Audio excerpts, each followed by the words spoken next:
Greetings, nerds. This is Scene and Nerd. I'm your host, Sarah Belmont, and with me, as always, is our Mr. Producer, Will Polk. How are you doing tonight, Will? Doing very well, Sarah. It's a Padre Pascal podcast tonight. Yeah. So, I finished The Pit over the Oh yeah. weekend. Okay. Yeah. How'd you? Yeah. Yeah. How'd you like? Yeah. Yeah. I I still need to start it. And also I need to go see Sinners. I'm glad you brought that up because, Yeah. man, I feel like that has been more on my feed and just like in the Same. zeitgeist leading Mm-hmm. up to, of course, the other night when The Last of Us aired. But even with The Last of Us episode airing, I felt like Sinners was like on so many people's minds. And it Yeah. even has my curiosity peak where I'm like, I'm tempted. I'm Yeah. tempted. And I know that there's been a lot of stuff also to come about the specific deal that Ryan Coogler Yeah. had in Yep. place, which is getting some backlash from the old school Yeah. Yeah. studios. Yeah. Because this deal is kind of unprecedented to an Yeah. extent. So if I recall, does he get ownership rights? Is it after 25 years? 25 years, Yeah. ownership rights. First, something about like he doesn't have to wait for the studio to make back their money before he gets his part. Yeah. Yeah. Which is another big deal. But Mm-hmm. there are a handful of other filmmakers who have ownership rights over certain properties that they negotiated for. Yeah. Um, I think Quentin Tarantino has it for Once Upon a Time. I yes, believe. Yeah. yes. Yeah. I feel like we read or watched the same source because you're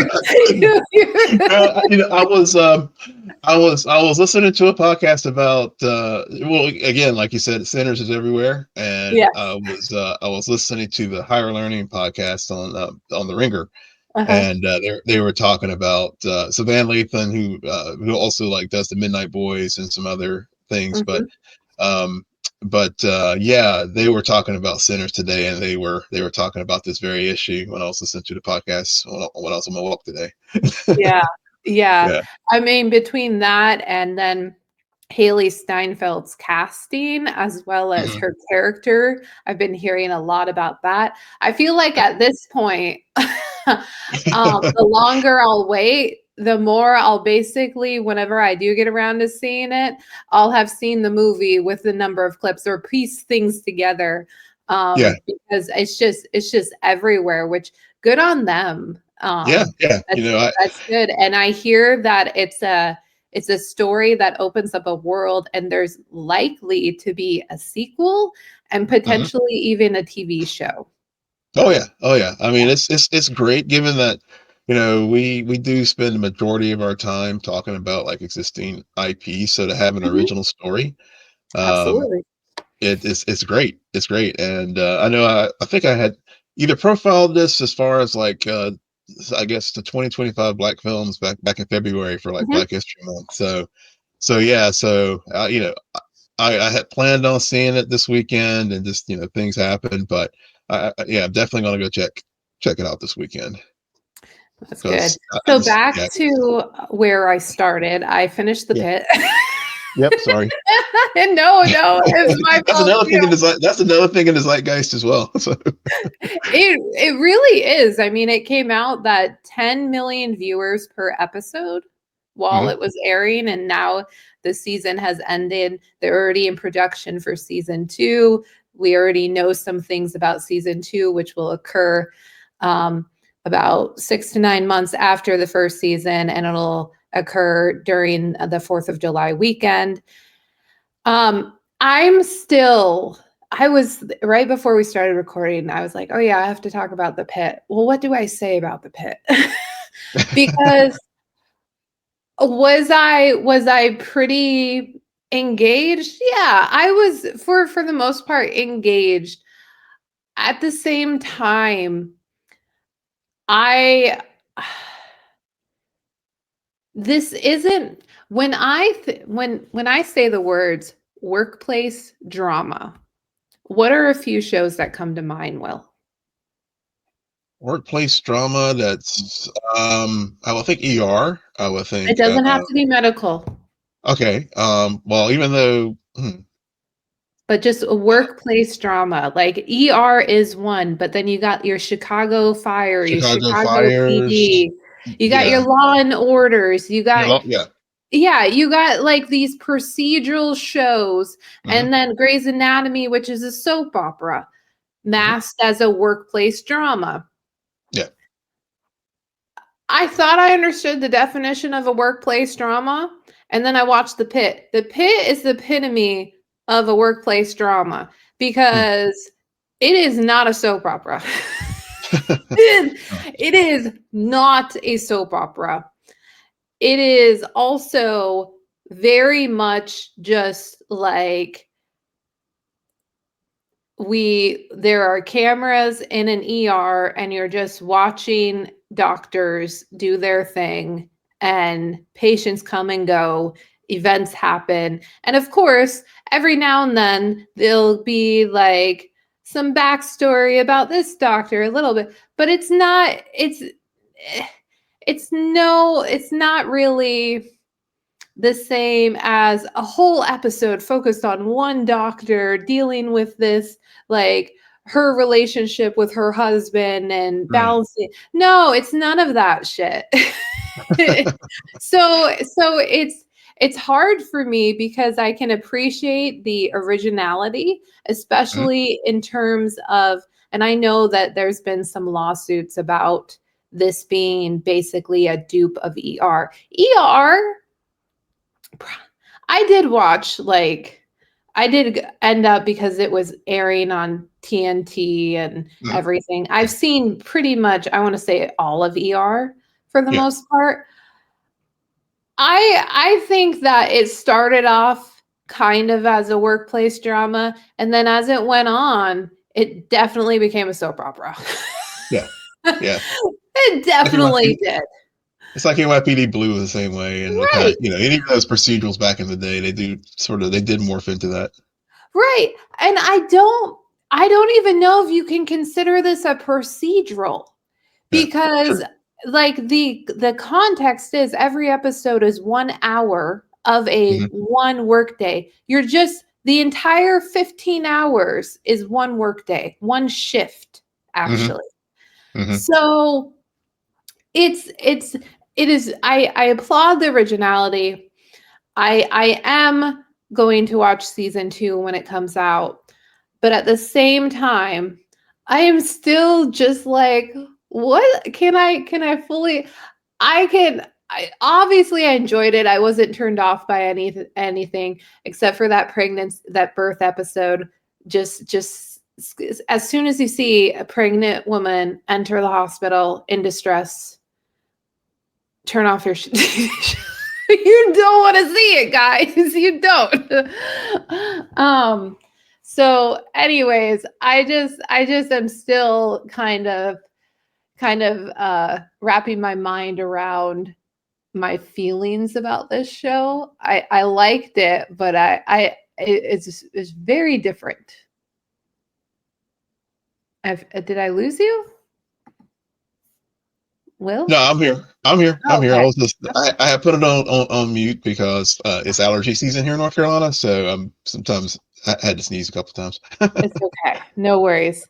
Yeah. Um, but yeah, so that is my thoughts on the pit. Whenever Will gets around to it, which sometimes Will likes to do this thing like what he did with the Bear season 2. He'll wait Hmm. Yeah. an entire year Yeah. before Yeah. watching something so he Yep. can get on the hype train with the new season. And that's what will probably happen. I do want to watch it. My sister-in-law works. She's a doctor and she does work in an emergency room. So I was mentioning it to my wife. I was like, has your sister said anything about the pit? Because I want to see someone who does work in the medical profession wanted to get their take on it. So and in Yeah. particular in that environment as well. So I'll And I'll get around to it. Yeah. And their reactions to the episodes on TikTok is what really Mhm. led me to watching the show. And Mhm. probably another reason, like my real final thought on it is I knew too much going in because I Mhm. had seen multiple scenes and as they were playing out, I'm like, okay, okay, I get the context now, but Yeah. like the the little beat of character moments were Mhm. all spoiled for me. Those were clipped out. so so I really knew where a lot of storylines were going and a lot of Yeah. the stuff, like the sequencing of events kind of, Mhm. but and I will say the last 4 episodes in particular, I am so glad I was able to binge them, and I think that that's why I like am interested in season 2 because I really liked how that all like those last 4 episodes. It took a while to get there, but I think that the culmination really paid off. Yeah. So, and then the other thing that I watched, which this is a surprise because everyone knows how I feel about trailers these days. So I did check out the Fantastic Four trailer relatively shortly after it came out last Okay. week. Mainly because I just wanted to see Surfer, who looks pretty bomb. I kind of regret my decision though of watching the trailer because between that trailer and the previous trailer, I'm like, okay. So now do we have the complete movie? Because they showed a lot of different things, in my opinion, in this one. And so I'm like, okay. Yeah, Um, yeah. We got, yeah, it was like the teaser, and then of course this really was like the official trailer. We definitely get all the beats. We do get Reed. We actually do see Reed stretch and all that kind of stuff. So yeah, yeah, yeah. yeah, we see Pregnancy, him yeah, stretch. yeah. The pregnancy of as well. You know, of course they do. I still, even though they did carry forward the scene with Herbie and thing from that again. I still like channel the bear every time I like hear even my Basrat like talk about that. I'm like, cousin. I just want him to say cousin once. Maybe Yeah, send an outtake. Yeah. yeah. Ever since Daredevil aired, I've been seeing a lot more clips of from The Punisher season 1, and Mhm. that actor was also in that show. Oh, And okay. I have the same problem. I'm just like, cousin, Yeah. what are you doing here? Yeah, um, yeah. But so as I have the trailer here playing in the background while we're talking about it, it's like, the Silver Surfer, they're of course, there was a female Silver Surfer out there. I know some people were having some issues with the gender swap and that kind of stuff. I'm like, okay, get over it already. But I did like the Johnny Storm moments, and one of the things I really did enjoy about the trailer too. Of course, we do get the more with Galactus and all, but also just the vibe, just the retro vintage vibe that's going on in with this alternate universe that they're in, and I'm very curious to see how they're going to like bridge over to the prime MCU universe as well. But I really did like the whole vibe that's going on in their city. yeah, Yeah, very cool. All yeah. right. So that brings us to you wanting to do a Star Wars celebration recap. Yeah, so Star Wars Celebration was just in Japan this past weekend, and of course, the day is the day of Andor season premiere, as well, season 2 premiere, as well as we record tonight. So I know a lot of people are probably catching it, and we'll start our reviews of it next week.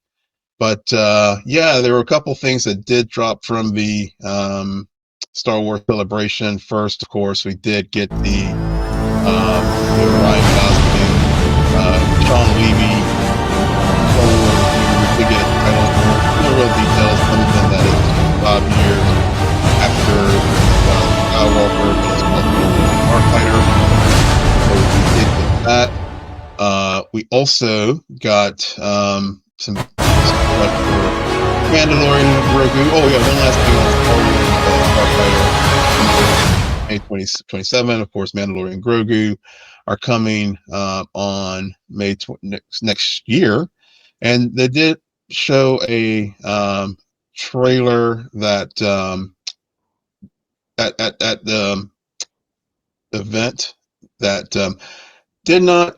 It hasn't. I mean, I think some stuff has like bootleg footage did pop up online, but for folks who haven't seen it, they did show a scene from Mandalorian Grogu, and I'm just reading from the Hollywood Reporter description of it here. In the heavy action footage, the audience sees snowtroopers inside of AT-AT preparing to engage in battle. Then what appears to be an homage to the opening of the original 1977 movie in which rebels prepared for and then were massacred by invading stormtroopers. The Mandalorian cuts open the hull of the AT-AT. Then in one continuous take, blast, stabs, pyros, and fights his way through the snowtroopers, making his way through the hull and then hallway, ending at the door of the cockpit, which closes quickly. The sizzle reel also shows the mysterious character played by Sigourney Weaver speaking to Mando and Grogu, reminding Mando that he works for her. There's also some more battle scenes, and also Grogu swimming underwater. The reel concludes with a brief look of Jeremy Allen White as Rhoda the Hutt, the son of the crime lord Jabba the Hutt, raised in his hands in triumph in some sort of fighting arena, and then cutting back to Grogu eating what looks like to be popcorn in the Star Wars version of the universe. So yeah, so that was the things that did drop there with Mandalorian Grogu. There was also folks to have seen this still photo of Pedro as Din without the helmet on because we know that he has broken the creed and he can go helmetless now as far as in the Mandalorian culture. Also, there was the news that Darth Maul is going to have a new animated show that's going to premiere in 2026. Sam Witwer is returning to voice Darth Maul. We also got news about Ahsoka season 2. They're starting to film at the end, I think end of this month. I think starting next week. And they also had, there was a of course, we sadly lost Ray Stevenson, but Rory McCann is stepping in to play Balin. Hayden Christensen is returning as Anakin. Apparently, there's going to be a big showdown between Admiral Akbar, who we saw in Return of the Jedi, and of course, Thrawn was going to be returning. Also, Star Wars: The Ninth Jedi, which was part of the season 2 of Star Wars Visions, which I've watched some of Star Wars Vision. It's I guess an anime version of the Star Wars universe, but one of the episodes in the second season is going to have a spinoff for a new series called The Ninth Jedi, which will go into production soon. And then we got the date of Star Wars Celebration 2027, which will be April 1 to 4, and it'll be back in the States in Los Angeles. So those are some of the highlights from Star Wars Celebration that just happened this week. So before we move into The Last of Us season 2, yeah. I'm curious because we if I recall correctly, we share similar sentiments about the Mandalorian third season. Mm-hmm. Are you now, based on the information that has come out about Mandalorian and Grogu, on board with the movie, or are you still like, I don't know? I'm on board with the movie now. Okay. I think, yeah, and actually, John, and the question did come to was presented to Jon Favreau about whether or not there was going to be a fourth season after the movie, and he didn't really answer it. He just said, he did the usual. I'm focusing on the movie right now. So we'll see what happens if there's going to be anything back on the Disney Plus platform after the movie. But yeah, I think I from what one of the other things they did talk about during Celebration that Jon Favreau did talk about having the benefit of being a feature film is the ability to do location shoots, not rely on the volume so much.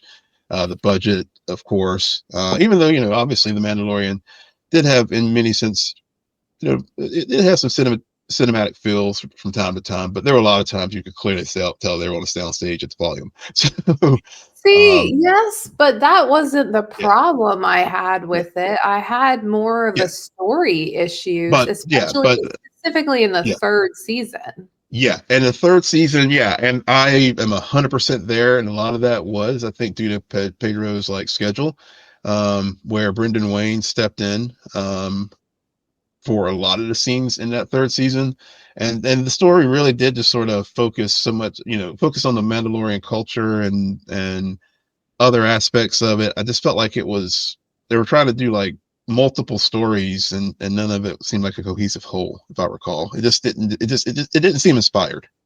Yeah, yeah. I mean, clearly we're having a hard time remembering what exactly happened in that third Yeah, season, and it's yeah, like there were other issues leading into like the whole boba of it all.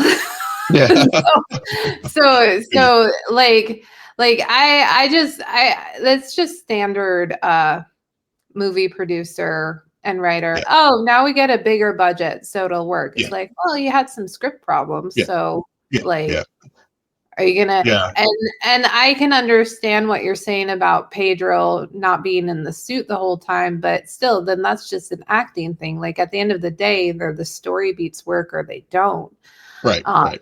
which actually is a good segue into The Last of Us season 2. Um, and disclaimer, we are talking spoilers. If you're listening to this and you are either wanting to know what happens, then okay, that's cool. I do that with stuff all the time. But we're going to tell you what happens and share our thoughts about it, of course. And this episode specifically does contain spoilers because Joel dies. Will uh I'm not gonna I don't want to go in chronological order with this because I think through the valley. Yeah, well, this is cool. So yeah, Will, why don't you share your thoughts? yeah. So it is a spoil. Yeah, let's just talk about the Joel of it all. Joel, it worked for me. Bottom line, it did. Obviously, I have seen the cut scenes and stuff, but and even it's funny. Sunday before afternoon, you sent me a message, and you were like, "Yeah, here we go for The Last of Us, another episode of torture," or something to that effect, emotional trauma. I think that's what you said, Yeah. and but but he didn't spoil anything for me because I was just like, it's The Last of Us. Of course, there's going to be emotional trauma. Mm-hmm. Um, and so as the episode was happening, I was just like, okay, we got we things are happening and the whole siege of Jackson, and then we get to that moment, and it happens, and I had to sit with it there for a moment, even though I knew that it was coming. um and but the scene, and we'll get into why it worked for me, as we discuss the Abby storyline in this episode. But yeah, I I I can understand, and I think, and looking at the IMDb score, I think overall, whether you're familiar with the game or not, this like rate it like 9.5. So for the episode, to me, is definitely one of the best episodes of this series. I know Bill, the one from the two episodes from season one still, I think, rank higher for me. The Bill episode, and then of course when we see the brothers. But this one is right up there with them. So when you say worked for you, what do you mean? The emotional gut punch Okay. of seeing essentially Ellie's surrogate father getting murdered in front of her. And I think it was the acting. It wasn't so much. It was Bella's and Ellie's reaction and the things. I've seen the cutscene from the game because I never played the game, Uh-huh. but when they translated it into the television medium, and just the Ellie's reaction, whenever we see Joel try, when she's like, Joel, get up, Mhm. that part of it, whenever Joel tries to get up, and then of course after Abby drives the golf club through his Mhm. neck, and we get them, we just get the moment of her just with Joel. This is right. This is where I was just like, damn. I mean, I was like, this is the moment where I was just like, yeah, I've got it. This episode, I just got to sit with it for a moment. What Um, yeah, about uh, like, yeah, grief, pain, sadness, yeah, overwhelming. Then yeah, all of a sudden, I'm gonna fucking kill you. I'm gonna kill you. I'm gonna fucking kill you all. yeah. Were you, based on that performance, Hmm. terrified of Ellie in that moment? Yes, I Okay. was. I was. And they set it up. And I think the thing that set up, because I know last week when we talked about episode 1, um, how Ellie's behavior was just so extra as far as just being the bratty 19-year-old and everything else. And just the, trying to assert her independence. And then, when you think, and then we see that, and we see how things end with, whenever she, after the dance, and Joel's sitting on the porch and playing the guitar, and she just looks at him, and then of course when this episode starts, she's having the conversation with Jamie about what had transpired at the dance, and Joel let her sleep in instead of going out on patrol. But at the same time they're like, yeah, but we're cool. And Mhm. so it was a thing where I was like, okay, whenever earlier in the episode, whenever she was talking to Jamie about the events of what happened It's at not Jamie, it's Jesse. Sorry. Jesse, I sorry, just have yeah, to yeah, clarify that. yeah, yeah, Jesse, sorry, my bad. Um, but hey, at least I had a J name. I know, I know. Yeah, I like yeah, was gonna let it go, but you kept yeah, bringing him up, and I'm yeah, like, I have Jesse, to sorry, correct him. yeah, sorry, Jesse, yeah. Well, again, I mean, and I guess I'm just like, um, yeah, I'm just, yeah, I mean, like I said, I mean, I think it's just the emotion of the moment, thinking about it, and just, um, but Well, yeah, how they, like, yeah, I mean, I yeah. think that's, it just, well, I guess where I was going with that, with their conversation, was more, did they, as a viewer, I was like, did they really have a moment afterwards where they did have, they did talk about it, and work through things, or not? I don't know. And so, it- so because of how things were between them, and not knowing whether or not they did have a moment to try to make Mhm. amends about things, it just adds to the whole experience as far as what we see, and whenever Joel gets murdered by Abby. Yeah, yeah. That's true, and I agree with that. Um, I still have I wasn't terrified by Ellie in Hmm. that moment at all. I think there was something awkward for me about the timing. I think there was maybe a beat missed or something. But I agree. Like, I really do appreciate Bella's performance, like walking into the room, pulling the gun, getting kicked, and then begging for him to get up. And just that whole thing did really work. I didn't cry. Um, Will doesn't like it when I say this, but I am dead inside. So and I have seen all of the cutscenes from season 2 years ago, and I'm familiar with where everything is going. And I knew last week that they would kill him in this week's episode. But I think something that's also overshadowing me or for me, something that is overshadowing Bella's performance in this sequence is Caitlyn's performance as Abby. Mhm. And I want to focus on talking about Abby because I think I've heard some mixed things. Some people like the monologue, some people don't like the monologue for very different reasons.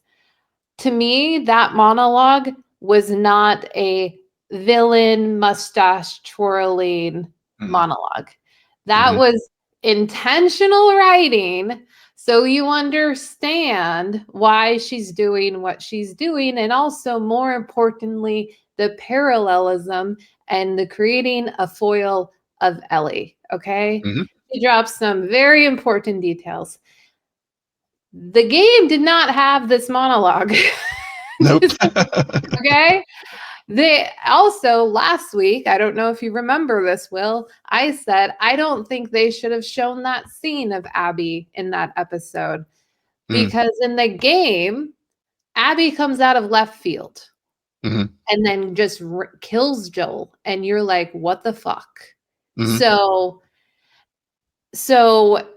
Abby here, and I think that. I think this is all intentional, not story-wise, but more importantly, because of the backlash that the actress who played Abby in the game got for this whole thing. They did not want Caitlyn to experience that. So instead, these 2 episodes, they tried their best to at least give her some motivation that makes sense so she doesn't entirely come out of left field.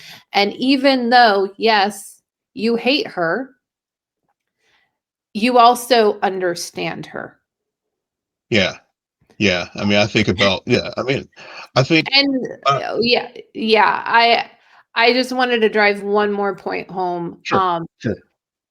Is that, and when I say you understand her, I think you killed my father, like, that's something, but I really liked the build up and the lead up to you killed an unarmed doctor. Like, and they even showed it, like, you made a choice. Like, this wasn't self-defense. This wasn't anything. You left all the nurses alive in that room, but you killed the doctor. Yep. So and the consequences of it all is what we're seeing played out. So I think the writing there was really good, but B, the delivery, because I know that a lot of people who are familiar with the game and the story are struggling with Abby because of the size. Yeah. And I have to agree, I do struggle with that. But then Caitlyn delivers a performance like that, and I'm like, well, I see why they casted her. Yeah. I mean, she was, totally get it. I mean, I know originally she was going to be Ellie, but then things got in when they were going to make this as a movie, and then it got delayed, and so she aged out. But she's completely I now talk about you asked the question, was I afraid of Ellie at that moment? I was afraid of Abby. I mean, you're right. I mean, the writing and the performance, just like you said, when she was listing off the 18 soldiers, the one doctor, just every I could I could see why the rest of the Fireflies that were with her follow her, because some people just have that it and she has it. Right. There's that intangible, like, they just have it. Where, they may not be the most physically imposing person. To your point about how the difference between Abby in the game versus a TV show, Right. but she just, yeah. As that scene was playing out, I was just like, oh man, I was like, oh fuck, I was, yeah, I was fearful, and she sold it, and the conviction of what she was doing was on full display. And another part of the scene too that I think was, because, as you noted, the monologue in, since they did tweak it from the game and made the monologue longer on television, yeah, you know, I was wondering if there was ever going to be a moment other than Joel saying, "No, just shut the fuck up and get on with it already." I was wondering if there was going to be some more pushback, especially whenever she was going into her, her story about the doctor. But I think at the end of the day, Joel, because Joel, again, talk about, referencing what we talked about last week and even and before with season one, Joel knows what's special about Ellie. And and so he had, so there, yes, his motivations in killing those folks was selfish because he didn't want to lose another daughter again. But but he also knows her secret that, that they have, that other people still clearly don't know about, because Ellie in the first episode, after she got attacked With by the Tommy, yeah. yeah With Tommy, yeah, so he was still protecting that secret, even in his last moments. Right. Yeah, that's fair. Also, you bring up the saving of Ellie, which is mirrored in this episode by the saving of Abby. Mm-hmm. Um, and I like that. I saved you. Yep. And I wish that there was more of a pause, because I really think that that moment when he says that should have landed a bit harder, considering in the first episode, the end of the therapy session, the therapist is asking the whole time, "What did you do to Ellie?" And he says, "I saved her." Yep. Now, because that conversation Ellie wasn't present to, we don't know how she would respond to that or what her argument would be, but I think she would have a very similar response to what Abby says. What life? Yeah. You saved me. What, like, good on you. I don't have a fucking life because for 5 years I've been dragging around this grudge and seeking vengeance on your ass. So what are you talking about? Like, thank you. Now I get to kill you and fulfill something. So you have that. You also, like,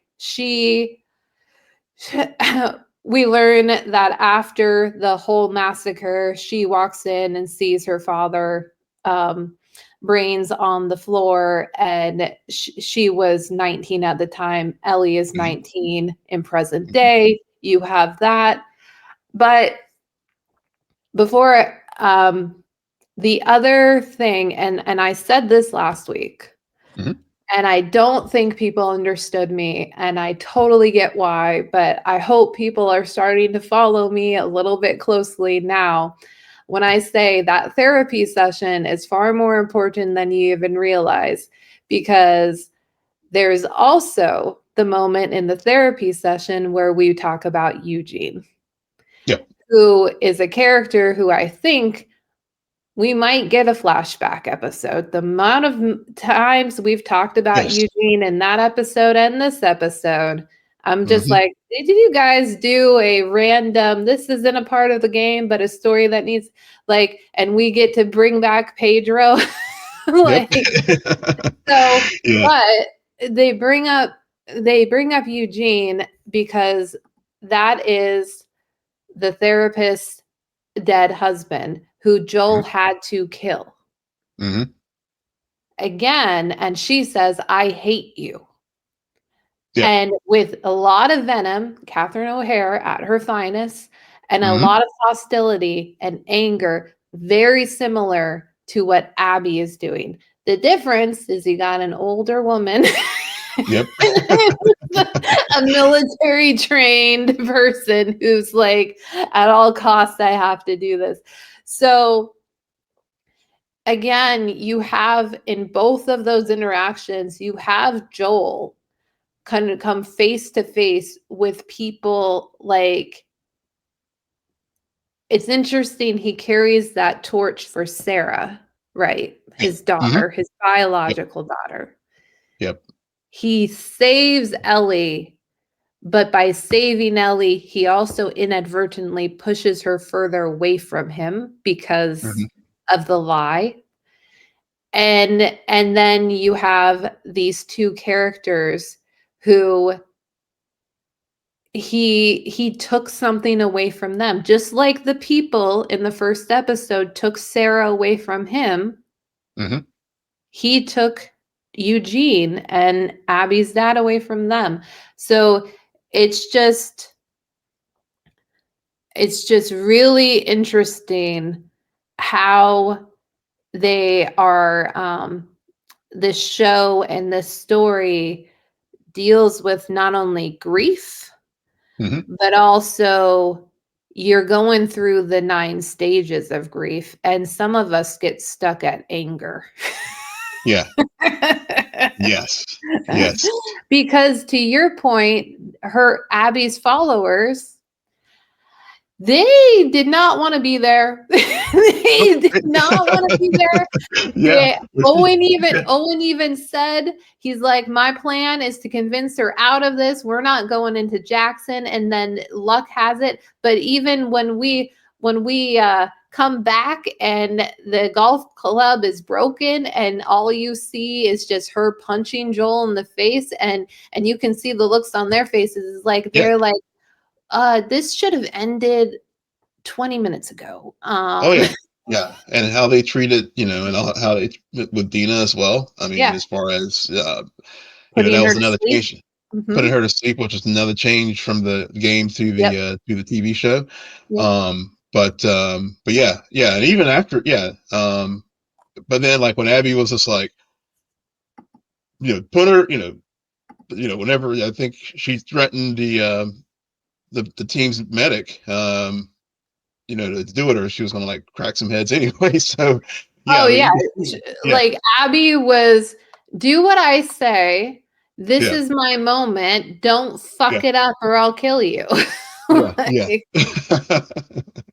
Yes. It was done very well. And I to kind of go into the siege of it all, that parallels the Joel's death.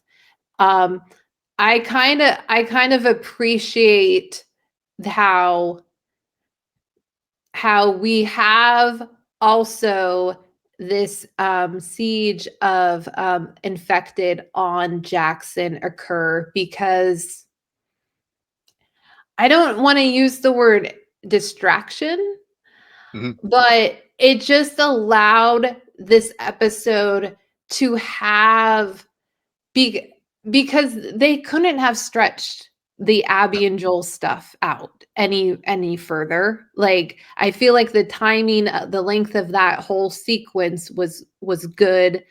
Especially just how they inadvertently, because of the patrols, come across her and everything. So you have to have some sort of action balancing it.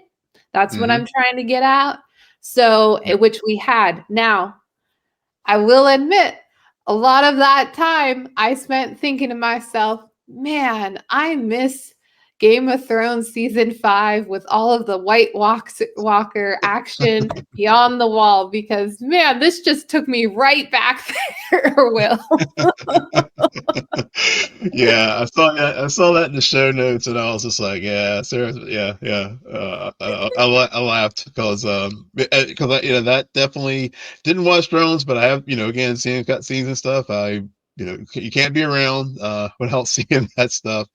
And also I also thought the orcs in the Lord of the Lord of the Rings Rings. trilogy Yep. as well. Yep. I mean, just any of those big classic set pieces where there's been, massive siege of a particular place. But Yep. yeah, but you're right. I mean, I think I did like the way, because Jackson itself has been a character in the show, Mm-hmm. and we and I really like the way they set things up. With they had the meeting. Tommy's did stay back. Um, you know, and they were starting to prep because they had concerns about some of the um, cordyceps people, infected people, Mm-hmm. encroaching. There was, I didn't see now, didn't they like share, like, and then it Jesse happened, of course. Jesse said something about gave a justification for why they were doing that drill in the morning. Yeah. And Wasn't it?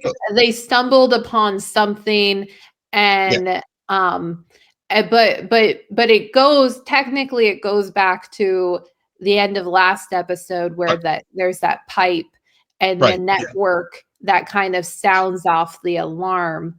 Yeah. Um, Yeah. But yeah, because because I couldn't remember. I know that because they had obviously the infected were like using the other bodies to like keep themselves warm. And we see that later when, of course, when Abby like stumbles upon it, whenever she's out in the woods and stuff. And you know, of course they chase her, but of course, because it is a hive network, whenever they did break the pipe in this episode and it mess with the things that just set off the alarm. So of course, yeah, we just turned proceeded to have everything happen that we saw happen in this episode, and just seeing how the people of Jackson, just they had the drills as far as like going to the cellars, and how the town really had like fortified and was prepared for this moment. But then to see it as it happens, and as it transpires, and to get overrun, and how the people react, like the flamethrower guys, they were standing there with Tommy, and then a couple of them ran off.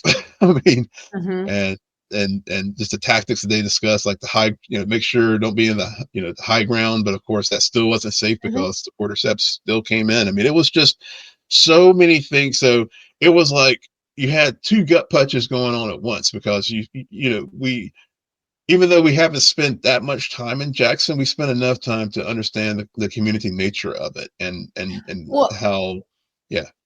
I was just gonna say, I think what they did in this episode was really so, and probably one of the reasons why I think the change from the game worked is that you really focus so much on Tommy throughout this Hmm. entire sequence, and we're connected to Tommy because we've known Tommy since day one. Yeah. And we know like Tommy's important to us because Tommy's important to Joel and Ellie. Hmm. Hmm.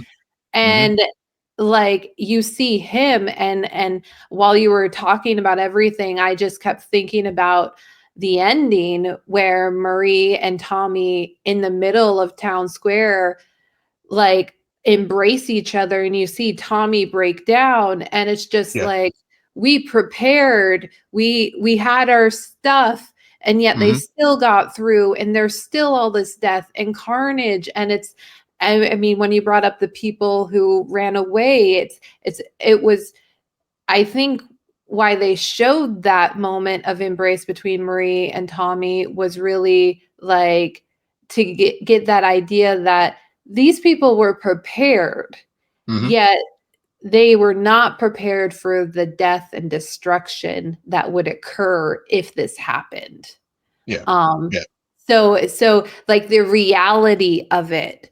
Mhm. And then and I'm glad that it's not like the editing of the episode would switch back and forth too much. Right. It felt very clean that it's like, no, we're gonna see this whole Jackson sequence through, and Mhm. then we're gonna return to the ski lodge. Like, I Yeah. think that the editing of the different storylines was done really, really well to not make you get whiplash and to Yes. arguably like, okay, well, that's a gut punch, Mhm. granted a small one, and then now we're gonna really just hit you in the face Yeah.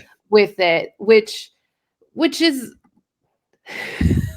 like some of you, I hope you realize a lot of people back in 2020 experienced that like at a whole different level. Yeah. And they still had 20 hours of gameplay left. Yep. Yeah.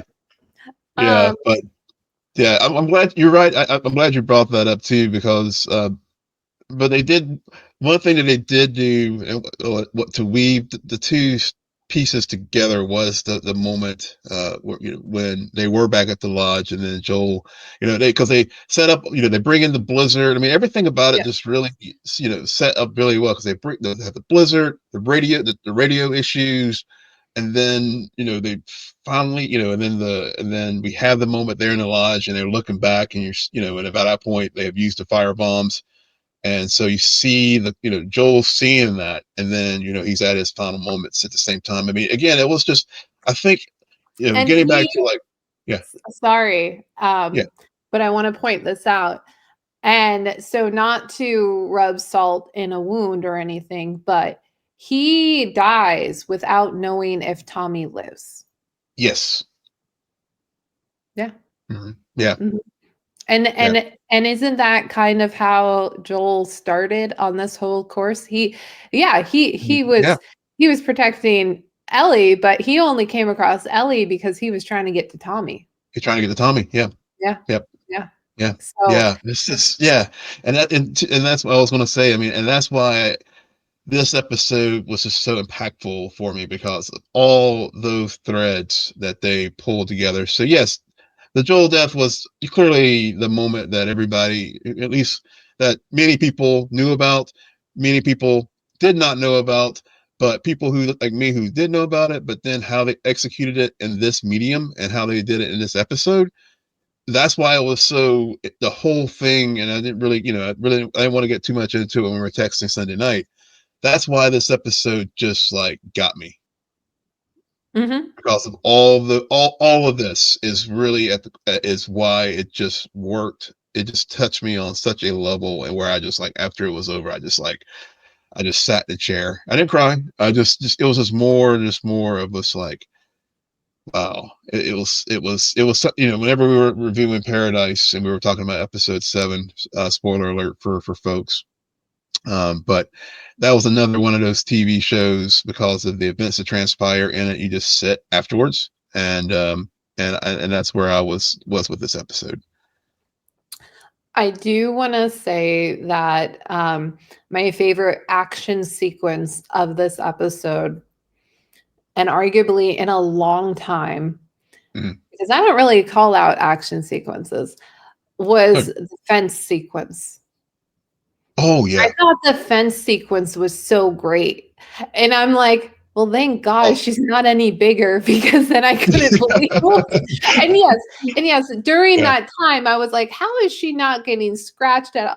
But then Hmm. again, but just for whatever reason, I really liked arguably just straight when she's running away to climbing up the ladder, Yeah. and then she gets into that fence and you're just like, okay, and then they come, and then Oh like yeah. I was like, oh my God, we're still stuck in the fence. Yeah, And arguably it goes, but there's such an intensity about it that I'm like, it, whoa. yeah, it was. I think there was a jump scare in that sequence, and it did. I did have I did jump during that fence sequence because I was like, oh god, yeah. I mean, this episode, it again, it's like it works on so many levels that even if even with the joy of it all, there's still so many other things that, like as you just referenced with the fence sequence. I mean, there's just so many things in it that just make it such just a very powerful hour of television. Um,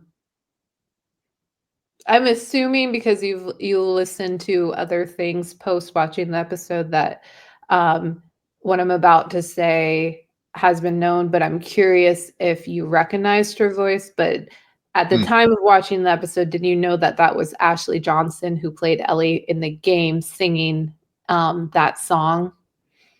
I did not, but I obviously learned afterwards, Yeah. and and I obviously tried to play it earlier, but Yeah. did not tell you with you in our pre-production meeting that I was going to do that. No, he did not, and it Yeah, threw me off because I was just yeah, I worried was one that to, I was yeah, I thought, yeah, I thought about because I remember a comment you shared with me one time where you were like, I thought you were going to play a song, so I was going to surprise you with it tonight. um, but I that touch was really Hmm. clever and really Yeah, good for a few different reasons.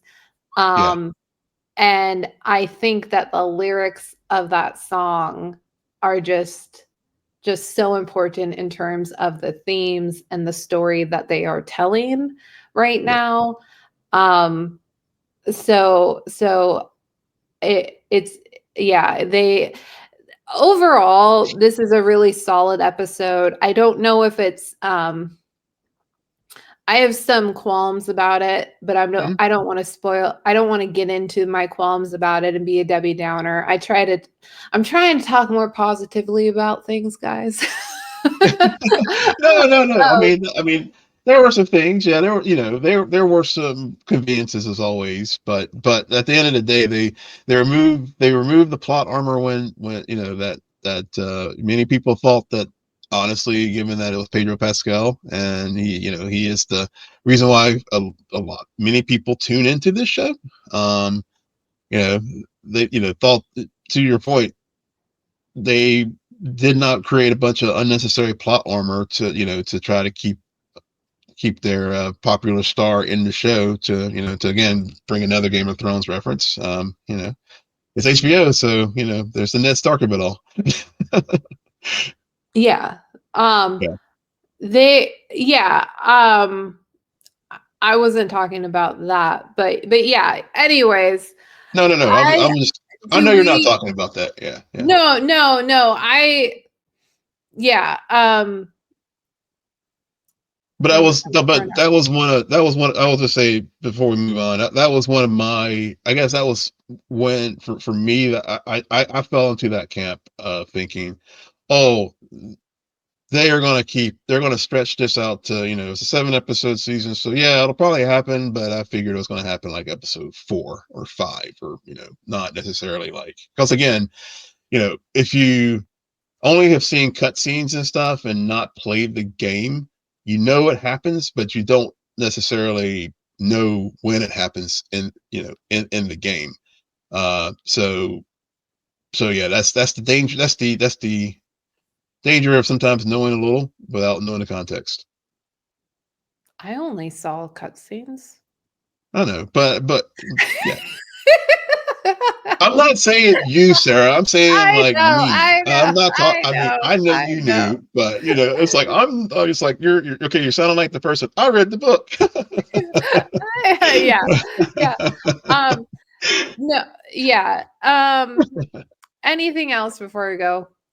No, no. I Okay, think, okay. yeah, I think we're good. I think we're good too. Yeah, On that note, Will, why don't you tell our listeners where they can find you?